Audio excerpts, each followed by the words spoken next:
ರಾಜ್ಯದಲ್ಲಿ ಎರಡನೇ ಹಂತದ ಚುನಾವಣೆಗೆ ದಿನಗಣನೆ ಶುರುವಾಗಿದೆ. ಈ ಬೆನ್ನಲ್ಲೇ ರಾಜ್ಯ ಬಿಜೆಪಿಯ ನಾಯಕರು ಉತ್ತರ ಕರ್ನಾಟಕದ ಭಾಗದಲ್ಲಿ ಮೋದಿ ಅಲೆಯನ್ನು ಸೃಷ್ಟಿಸಲಿಕ್ಕೆ ಸಿದ್ಧತೆಯನ್ನು ಮಾಡಿಕೊಂಡಿದ್ದಾರೆ.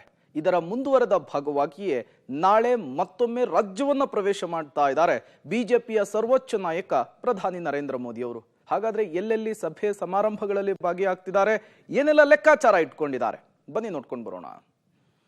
ಉತ್ತರ ಕರ್ನಾಟಕದಲ್ಲಿ ನಾಳೆ ಮೋದಿ ಪ್ರಚಾರ. 14 ಕ್ಷೇತ್ರಗಳನ್ನ ಗುರಿಯಾಗಿಸಿಕೊಂಡು ಕ್ಯಾಂಪೇನ್. ನಾಳೆ ಒಂದೇ ದಿನ 4 ಕಡೆ ನಮೋ ಮತಬೇಟೆ. ದಕ್ಷಿಣದ ಬಳಿಕ ಈಗ ಉತ್ತರ ಪಥದತ್ತ ದೋಸ್ತಿಗಳ ಚಿತ್ತ ಹರಿದಿದೆ.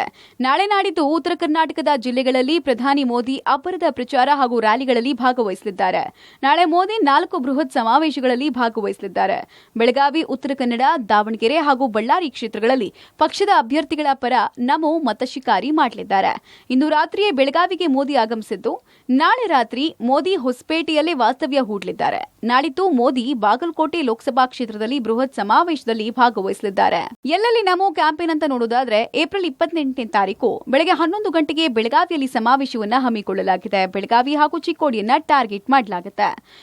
ಮಧ್ಯಾಹ್ನ 1 ಗಂಟೆ ಅಷ್ಟೊತ್ತಿಗೆ ಶಿರಸಿಯಲ್ಲಿ ಸಮಾವೇಶವನ್ನ ಆಯೋಜನೆ ಮಾಡಲಾಗಿದೆ. ಉತ್ತರ ಕನ್ನಡ ಮತ್ತು ಹುಬ್ಬಳ್ಳಿ ಧಾರವಾಡವನ್ನ ಕೇಂದ್ರೀಕರಿಸಿಕೊಂಡು ಮತ ಪ್ರಚಾರವನ್ನ ಮಾಡಲಾಗುತ್ತೆ.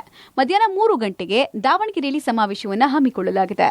ದಾವಣಗೆರೆ ಹಾಗೂ ಹಾವೇರಿ ಅಭ್ಯರ್ಥಿಗಳ ಪರವಾಗಿ ಮತ ಶಿಕಾರಿಯಲ್ಲಿ ತೊಡಗಲಿದ್ದಾರೆ ಮೋದಿ. ಸಂಜೆ 5 ಗಂಟೆಗೆ ಹೊಸಪೇಟೆಯಲ್ಲಿ ಸಮಾವೇಶವನ್ನ ಹಮ್ಮಿಕೊಳ್ಳಲಾಗಿದೆ. ಬಳ್ಳಾರಿ, ರಾಯಚೂರು ಮತ್ತು ಕೊಪ್ಪಳವನ್ನ ಟಾರ್ಗೆಟ್ ಮಾಡಲಾಗಿದೆ. ಏಪ್ರಿಲ್ 29ನೇ ತಾರೀಕು ಮಧ್ಯಾಹ್ನ 12:15ಕ್ಕೆ ಬಾಗಲಕೋಟೆಯಲ್ಲಿ ಸಮಾವೇಶವನ್ನ ಹಮ್ಮಿಕೊಳ್ಳಲಾಗಿದೆ. ಬಾಗಲಕೋಟೆ ಮತ್ತು ವಿಜಯಪುರವನ್ನ ಟಾರ್ಗೆಟ್ ಮಾಡಲಾಗಿದೆ. ಮೋದಿ ಆಗಮನ ಹಿನ್ನೆಲೆಯಲ್ಲಿ ಕೇಸರಿ ಕಲಿಗಳಲ್ಲಿ ರಣೋತ್ಸಾಹ ಜಾಸ್ತಿ ಆಗ್ತಿದೆ. ಪಕ್ಷದ ಅಭ್ಯರ್ಥಿಗಳಿಗೆ ದೊಡ್ಡ ಪ್ರಮಾಣದಲ್ಲಿ ಪ್ಲಸ್ ಆಗುವ ನಿರೀಕ್ಷೆ ಇಟ್ಕೊಳ್ಳಲಾಗಿದೆ.